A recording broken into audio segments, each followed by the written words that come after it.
Wildlife study can be challenging. Animals are often cryptic in their habits, avoiding people in space and time. Animals can be well camouflaged or so widespread across a landscape that observations of individuals are few and fleeting. Brooks River in Katmai National Park, however, offers a stark contrast. Bears here are conspicuous, abundant, and gather at the river in predictable seasons and locations. It offers us a remarkable opportunity to observe them, and it is one of the few places in the world where large numbers of bears can be studied at the same time and place. Hi, everyone. My name is Mike Fitz, your resident naturalist with explore.org, the world's largest live nature cam network. And welcome to this live chat brought to you by explore.org, the Katmai Conservancy, and Katmai National Park. Even though bears at Brooks River are easy to see, their behavior and abundance and their movements change over time. So what might that mean for National Park Service managers who are tasked with protecting wildlife? And how do the biologists track and study bear use at the river? To explore this question, I'm joined today by Katmai National Park's wildlife biologist, Leslie Skora, to discuss the bear monitoring program at Brooks River, which is the long-term study to document bear and human use of the area. Leslie, thanks so much for being here and joining me once again. Thanks for having me. It's great to be back. I always look forward to our conversations about the bear monitoring program because I have found the research and the data that comes out of that to be priceless. Talking with wildlife biologists like yourself currently and also past wildlife biologists at the park really opened my eyes to the opportunity that we have to observe and study and learn about individual bears at Brooks River. And I know our audience is also very interested in this topic as well. But some of our audience might not be too familiar with the bear monitoring program itself. So maybe we should start with the basics. What is the bear monitoring program and how long has it been ongoing? So for quite a while now, basically since we've been having rangers out at Brooks Camp in the Brooks River area, we've seen documents, records of the number of individual bears biologists and rangers have been seeing out here. But really in the late 1980s, a wildlife biologist started a consistent set of monitoring data collection, and that grew and then basically really took off in the 2000s, starting in the year 2000 and onward. We've been able to continue that data collection routine year after year and season after season. And that's been occurring here at Brooks River. We have 3 different monitoring sites at the falls, the riffles area, and just below that at the cut bank. And then the 3rd monitoring site being here at the lower river. And it serves as a good way to monitor the number of bears using Brooks River each year and each season, and as well as human use that we see both on the river and on the viewing platforms, and some how that might be influencing bear behavior along the river. But it's just been a very versatile data set that we can use as to help basically alert us if there's a change or something that we might need to study more closely. And I have to admit, I often eavesdrop on, like when you were doing it or some of the other bear monitors, I'm kind of like looking over your shoulder, looking at your notes there. And there's a lot of stuff that you're looking at and trying to record while you're doing your scanning sessions. But can you walk us through like a typical scanning session? What do you look for and what are you noting when you're watching bears in the river? Sure. So a typical scanning session will last anywhere from 2 to 3 hours at one of those 3 locations. And every 10 minutes, we're going to basically kind of look as far up the river as we can and scan as far downriver as we can see. There's specific start and end points, but for the most part, it's what we can reliably see from each location. And we're going to record each bear present along the river at that instant and what it's doing, its behavior. We have different codes. So is it fishing? Is it eating a fish? Is it interacting with another bear or a person? And then after we've recorded each of those bears, we're going to go back and try to identify any bears. Oftentimes we can do it basically while we're doing that scan. There's some of the regular bears we're able to identify quite quickly. But if there's a bear we're unsure of, we'll take photos, we'll start writing down some descriptions of its physical and behavioral features that we could use to identify it in the future. And then we're going to keep a logbook. So if we need to see that bear at least 3 different sessions in order to have it entered into our, be considered basically a regular user of Brooks River and enter our tally for that season. So yes, it's not only bear behavior, bear numbers, but being able to kind of track the bear histories, how their individual bears are using Brooks River season after season and year after year. And let's talk more specifically about how you identify bears. I mean, that's kind of a focus of a lot of the bear cam audience. I mean, we love to, including myself, I love to know more about those individual animals. And the first kind of step in that is recognizing them as individuals apart from the rest. Not all bears look the same, but sometimes it can be quite challenging to identify different bears. So how are you doing that? What are the things that you look for to identify individual bears? Yes, to be able to identify individual bears just based off physical and behavioral features, that's what I feel like makes Brooks Camp, Brooks River unique and amazing. We have this opportunity to see a bear day after day, for several hours. Whereas, as you had mentioned at the beginning, so often any wildlife species, but bears in particular, are cryptic. They're trying to avoid humans. Here, we're able to view so many of them congregating on such an abundant salmon food resource.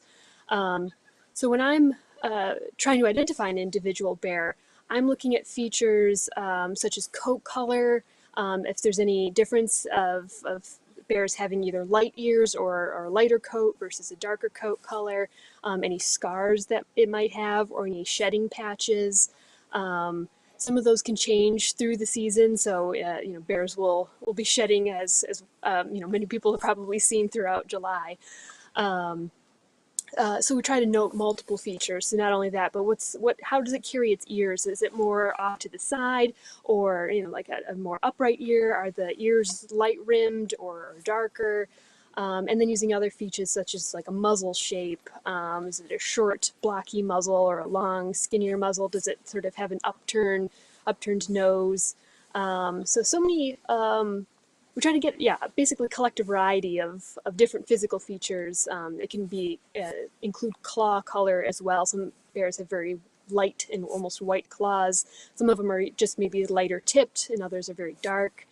And then behavioral features can be useful as well, especially when we're at Brooks Falls, where bears just seem to have very specific spaces where they are effective at fishing for salmon. So we'll see some bears that just fish the far falls, some at the lip of the falls, some in the jacuzzi, and some may not rotate from that very much. They know where they're best at fishing, and so they'll stick to what they can do best. But on occasion we also see bears trying new fishing spots as well. So it has to be kind of all of these factors, behavior, physical features, that we're trying to record for each individual bear. And that's why it might take us several weeks and months and seasons to be able to accurately identify a bear. I like to refer to it sort of as like the gestalt of the bear. It's like listening to maybe your favorite, band or something like that. Like, you, even if you've never heard that song before, sometimes bands have signature sounds. You can kind of like pinpoint maybe it came from that artist. And it's kind of like the same with bears too. There are very few bears that have like absolute distinctive features. But once you kind of like get to know them overall, then there are those individuals that stick out in a crowd. And of course, you're not only identifying them, but you're assigning them numbers as well. So we have bears like 480 and 128 and a variety of others. Your bear monitor this year, who you supervise, is keeping track of dozens of bears at the same time. So how do bears receive numbers, and how are those numbers chosen?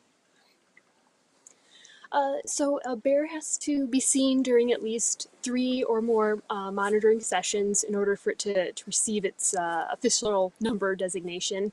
And then once it does receive a 3-digit number, we try to keep that number with the bear as we see it in the coming seasons and years.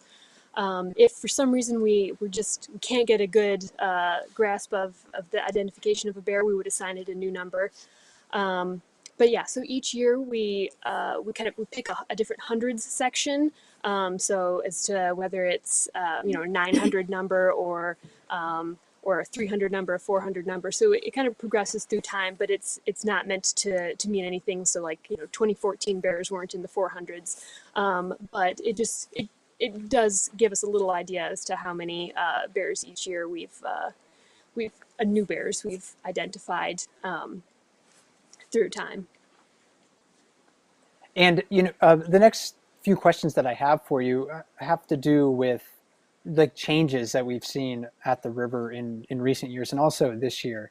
I mean, the bear monitoring program began long before the elevated bridge existed across Brooks River. So has that affected the monitoring protocol because of the bridge? I know sight lines down there have certainly changed from the spot where you're standing, which is very close to where the bear monitor stands. We tried to keep the bear monitoring data collection as consistent as possible, since it has been regularly occurring for almost 20 years now, over 20 years. So trying to keep that consistent was key. But as you brought up, yeah, the sight lines have changed. So there is, especially in the lower platform area here, the bear monitoring position has to do a bit more back and forth between different viewing platforms in order to get the full expanse of the river with each scan. So yeah, it does involve a little bit more back and forth, and depending on how many bears there are here, it could be a little jogging, a little sprinting.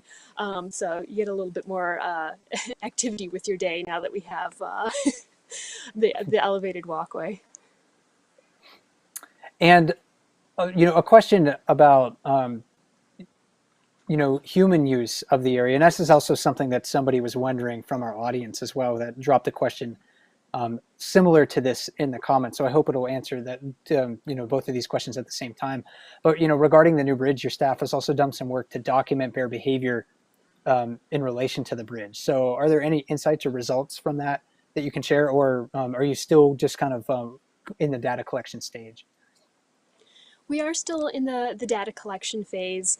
From what I've been hearing, though, with the different monitoring sessions, it seems like we've seen more bear reacting to sudden sounds that are occurring on the viewing platforms, as opposed to just general movement back and forth along the walkways. So it's something that we have been using and will continue to use, especially as we start to dig into that data set, to inform basically what we ask, how we ask people to behave on the viewing platforms, as far as what's going to help be as provide as little disturbance to the bears using this food resource as possible.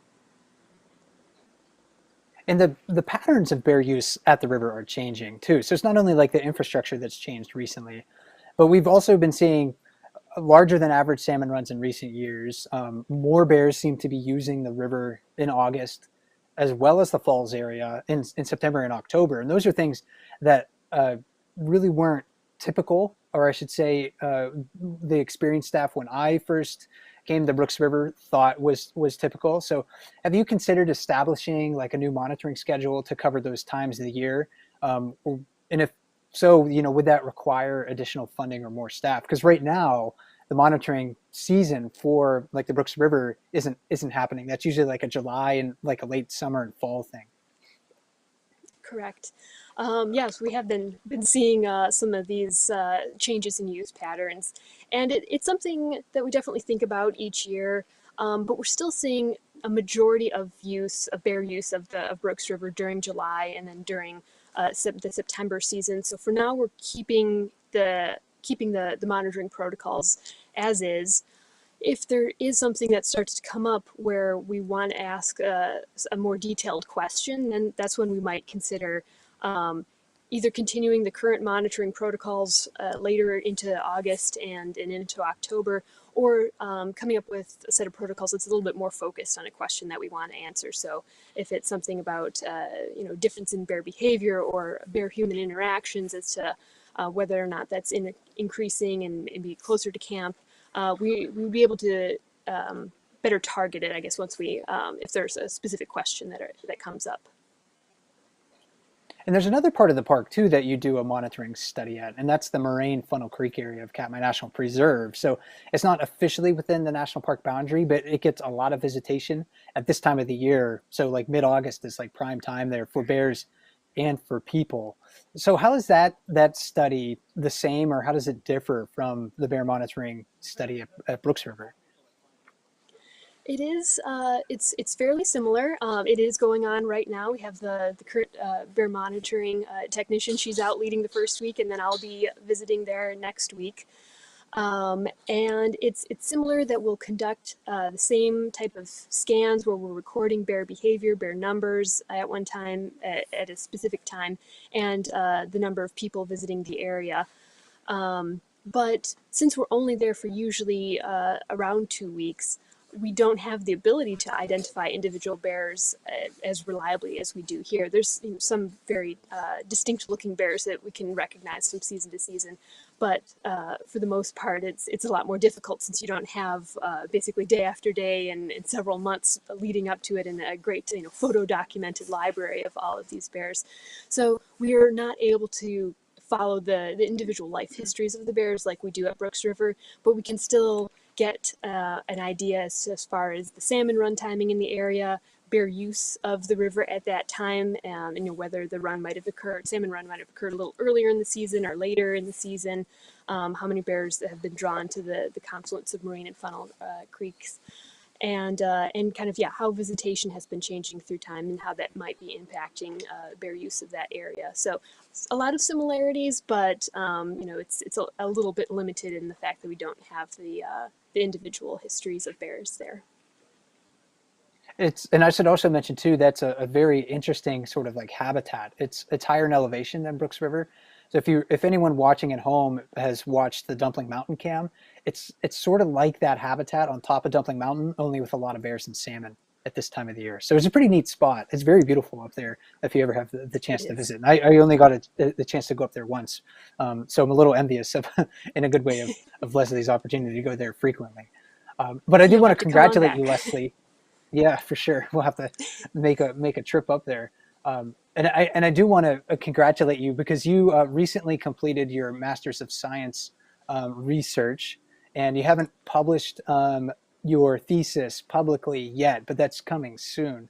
But you did provide me with like a preprint almost, and reading through it, I found some pretty interesting insights that you found. Maybe first, and I did say that I had a couple of specific questions about your conclusions, but maybe you could talk about just what in general you were studying with your master's research, because it had to do specifically with the bear monitoring study at Brooks River. Absolutely. So I guess we'll start kind of how I came into Katmai, which is I started as the bear monitoring technician in 2013, and came in to continue this data collection and learned the protocols and start being able to identify these individual bears. And I began to notice that I was often getting questions from visitors, where are all the bears? At that time, we weren't seeing the same number of bears using Brooks River as we are this year and in some recent years. It was a lot fewer bears. To me, it seemed like a lot of bears. This is my first time at Katmai, so I thought it was quite plenty. But in looking back in the bear monitoring records, I could see that there had been a change in the number of those regular user bears recorded each season and each year. And so that kind of drove me to the question of why, what might be influencing that change. Could it be through survival or use or productivity, which would be a combination of like the number of cubs born each year, the number of sows that have cubs each year, and the survival of those cubs. So since I couldn't really find any research that had been done in this area to say one way or another if there had been any changes such as that, I kind of took it on myself to try to come up with a project using this bear monitoring data, which typically to answer a question such as, okay, what is the abundance of bears in this drainage, this like the Brooks River area, and how is survival changing? Oftentimes that's going to require either tagging or collaring a bear, so something a bit more expensive and invasive. but I basically in going to the university setting and finding that there might be some newer techniques and types of analyses that we could use the monitoring data as a marker capture, similar to a tagging effort, but in not having to actually tag any bears, basically using our ability to identify an individual bear as its tag, if you will, its mark, and then a recapture would just be when do you see it again. That's how I entered the graduate school world, and specifically, yes, looked at how survival of bears was changing, and then how abundance and productivity was changing. But yes, just using the Brooks River bear data, so that those histories of sightings of individual bears, and then the counts each season and each year of the number of bears that the monitoring data had collected. And speaking of, some of those statistics and survival statistics, I frequently cite a statistic that says basically 2/3 of cubs don't survive their first year. And that stat is from a study done on Katmai's Pacific coast in the 1990s. It's kind of like, it was up until now really like the best number that we had about first year cub survival in Katmai National Park. But I always wondered if that held true for the Brooks River area. Again, that was from a study over several years on the Pacific side of the park. So different dynamics, slightly different habitat with the bears over there. What did your research reveal about cub survival at Brooks River, specifically that first year cub survival? So I used records of when we had first seen spring cubs, and then basically each season afterward, how many in that litter. Since we couldn't identify individual spring cubs, they're often cute, furry little fluff balls, but they often look alike. But we could identify the sow, their mother, season after season. So in looking at that individual sow's litter size, season after season and year after year, was able to calculate survival from basically the first time we saw the bear, usually in a July monitoring session, as a spring cub, to when we would last see the bear as a yearling cub right before it was emancipated the following spring. And that survival estimate was around, is basically between 70 and 75% of cubs would survive from a spring cub in July to a yearling cub just in the fall, basically. So a bit higher, but that doesn't include the time period from den emergence to when we first see them, usually in July. So that's kind of one of the drawbacks of using this monitoring data. If we did have collars of bears and could basically track them from when a sow emerges from the den and how many cubs she has with her, we could get that piece of information, but it would be a lot more costly and a bit more invasive. So it's still pretty remarkable that we were basically able to find the survival estimate just during the summer and fall seasons, and that's from the year 2000 to 2018 that average applies. So it could be that statistic that you used from the 1990 study. It could just be because it was a different time period, a different location, as you had mentioned. But yeah, from what we saw along Brooks River, the survival was looking a little bit higher than that 2/3. And I found that very interesting to read.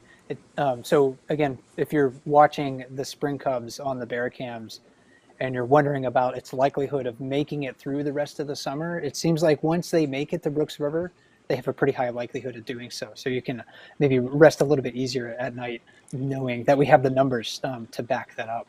And Leslie, you also found some interesting stuff about salmon escapement and how that influences the abundance of bears at Brooks River.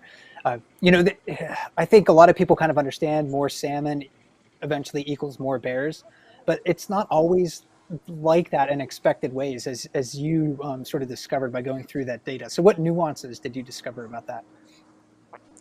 That basically, looking at the relationship between bears and salmon at Brooks River led me to so many more questions. I feel like that's often the case with researchers, where as soon as you do a little digging, you just find Pandora's box opens and you have more and more questions. I found that independent bear survival compared with escapement, there weren't too many significant changes in annual bear survival from year to year. So it doesn't look like just because escapement was changing that independent bears at Brooks River, that their survival was changing. They could probably shift to other either salmon streams or food resources.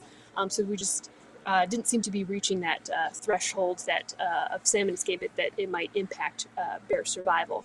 There were some changes in annual cub survival that we saw. Survival was a bit lower during lower escapement years, but it wasn't, we didn't have basically the sample size large enough to draw a conclusion that said when escapement was lower, cub survival was lower. And next I looked at abundance of bears related to escapement, and that was interesting. If you were just looking at the bear monitoring counts of individual bears, you could see that there did seem to be a trend where escapement was high for several years and then would dip, and then you would see the counts of bears dipping down. And what I found was that the relationship between escapement and abundance of bears seemed to lag about 2 to 3 years behind. So if we saw increasing escapement, salmon escapement, 2 to 3 years later, we would see increasing bear abundance. And similarly, when we saw decreases in salmon escapement, 2 to 3 years later, we would see a decrease in independent bear abundance.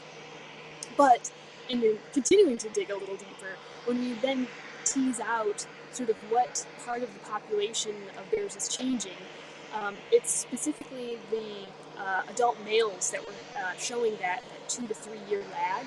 But when we looked at breeding females, they did not have that relationship. Their relationship was a lot more closely tied to changes in salmon escapement.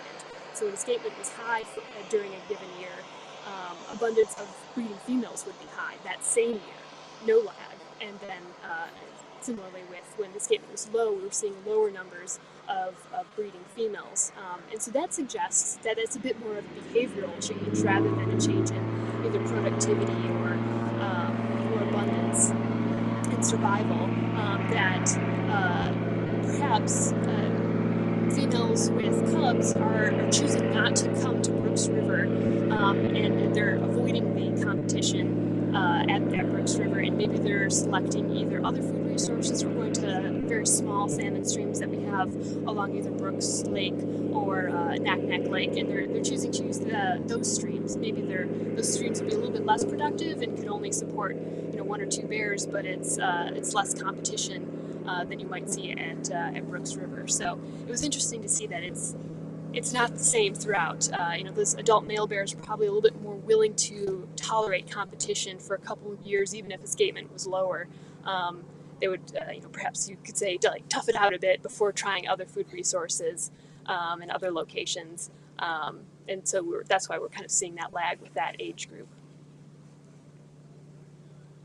And I would like to also say that the Katmai Conservancy has provided funding to help Leslie in her research. So anybody who donated to the Conservancy, that's one of the projects that the Conservancy is helping to fund. So I just wanted to make that acknowledgement, and thanks for everyone who's made those donations in the past.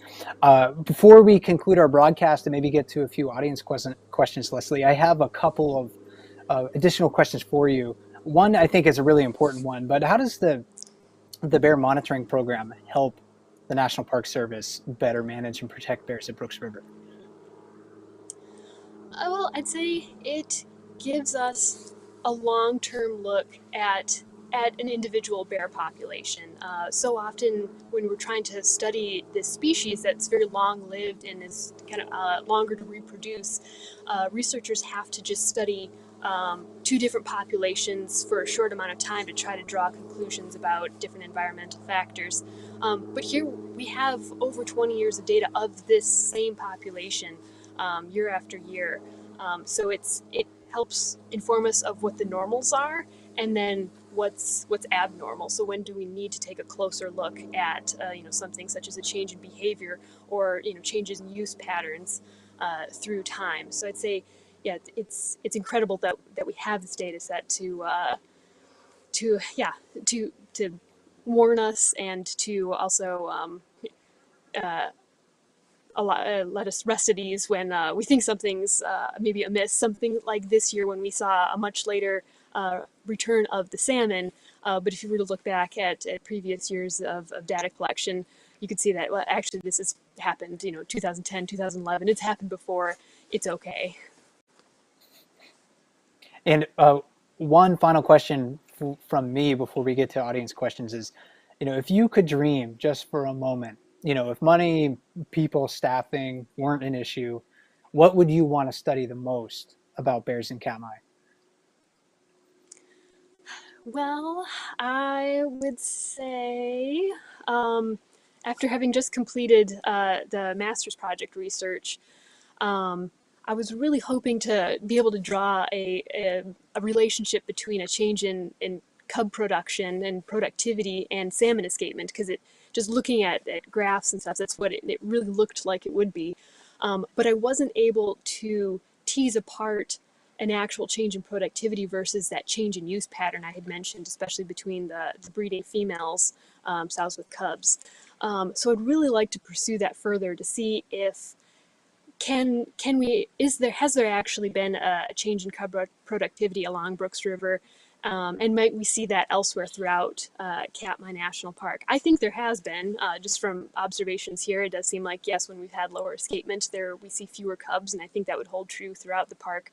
But that's kind of the element we weren't able to get using the bear monitoring data set. So I'd love to pursue that further, and I have plans to, and that's why I really appreciate the Katmai Conservancy helping to support future research, hopefully using the aerial surveys that we collect along salmon streams throughout all of Katmai. So I'm excited to basically continue that research and probably come up with way more questions to be answered.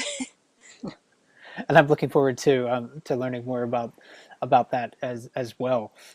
Leslie, we'll get to a couple of audience questions here, but I want to thank you for your time in advance before I forget.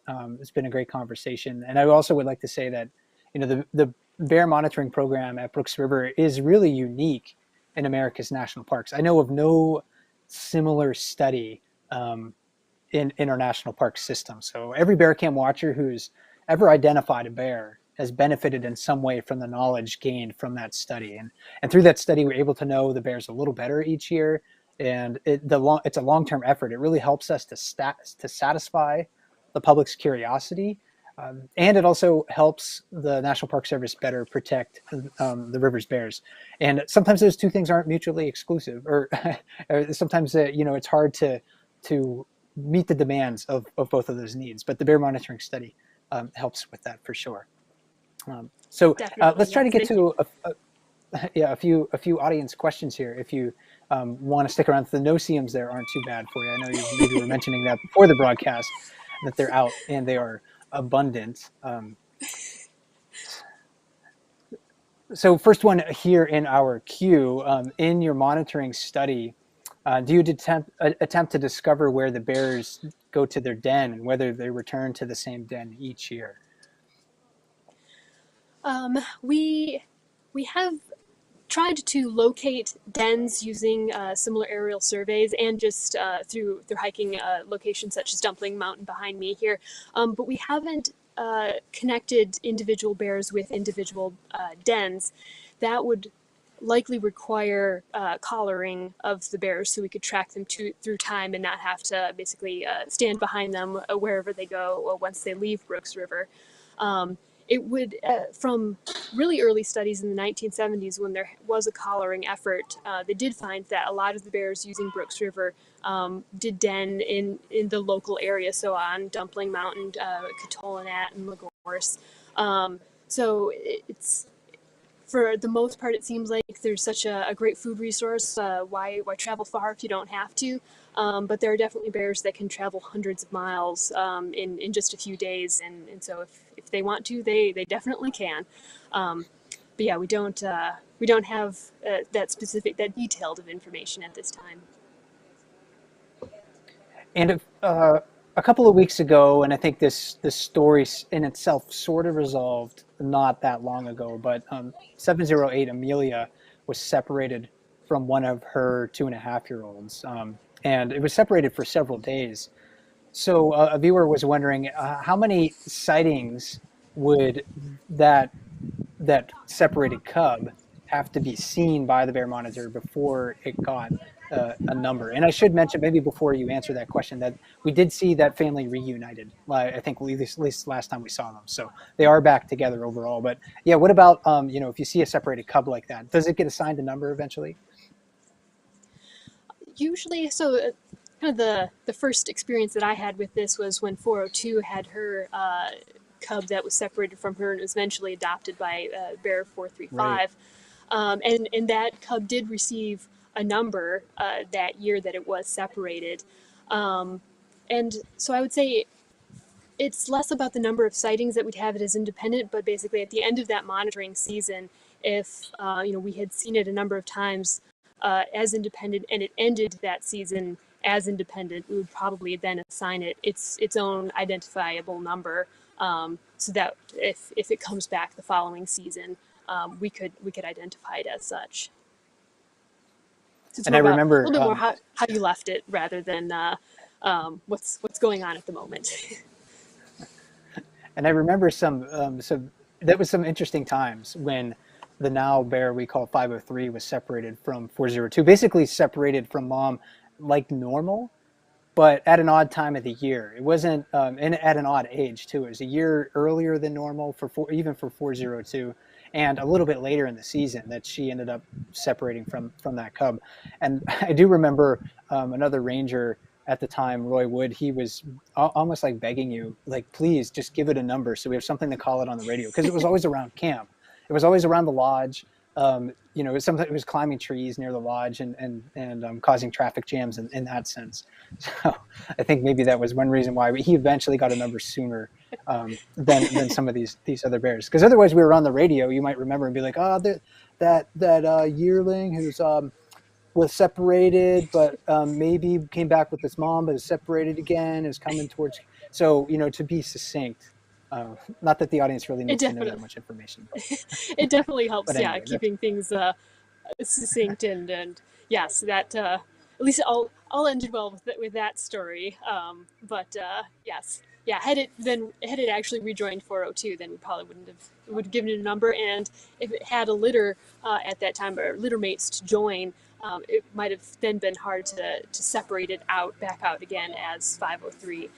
But in that case, it stayed separate, but it's survived, and we're still seeing them today. It's pretty remarkable. And the bear monitoring program, of course, looks at bears, but what about the human element? Somebody's wondering, is the bear monitoring study involved in assessing human visitation at the river and related, and how does that relate maybe to the well-being of the bears and salmon that are using the river?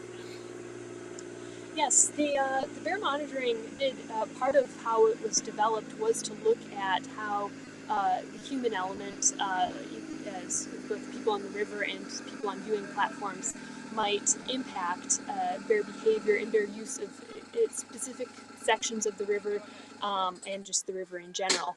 And it's a lot of factors go into influencing how bears are using the river when they choose to come and leave and how successful they are at fishing. So it hasn't yet been successful relationships between people on the river and number of bears on the river simultaneously. We haven't been able to draw any specific conclusions about that, but it does those numbers are collected of yeah, how many people have been using the river, how has that changed through time, and is there a relationship between the number of people and the number of bears on the river through time.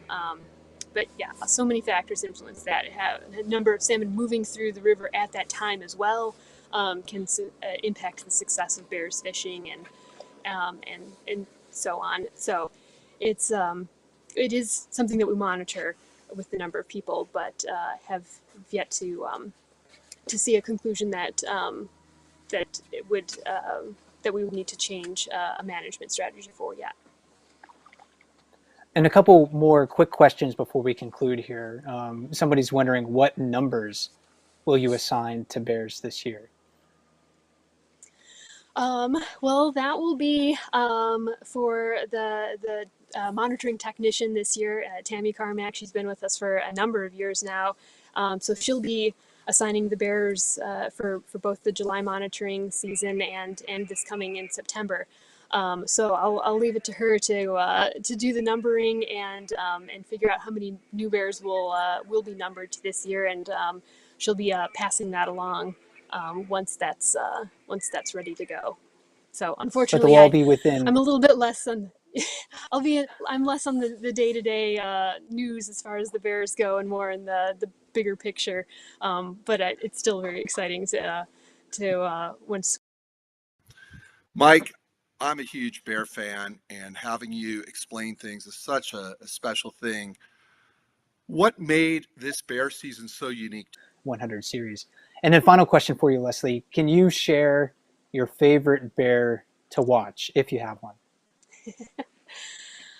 Oh my goodness. Hmm. Well, I always liked watching Bear 409. We haven't seen her in a few years now, so it's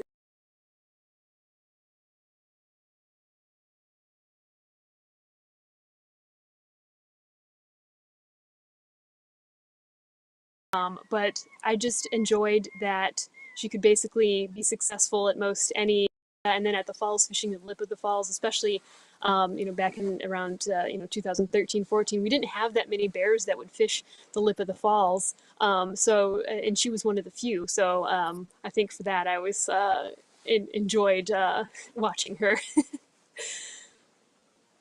She was a great bear. I miss watching her as well. But thanks so much for your time, Leslie. It's been a great conversation, and I learned a lot today. Thank you. Thanks for having me. And my guest today has been Leslie Skora, the wildlife biologist for Katmai National Park. My name is Mike Fitz with Explore.org. Thanks for joining me today, and keep on watching the bears. We learn new stuff every day. Have a great day, and we'll talk to you soon.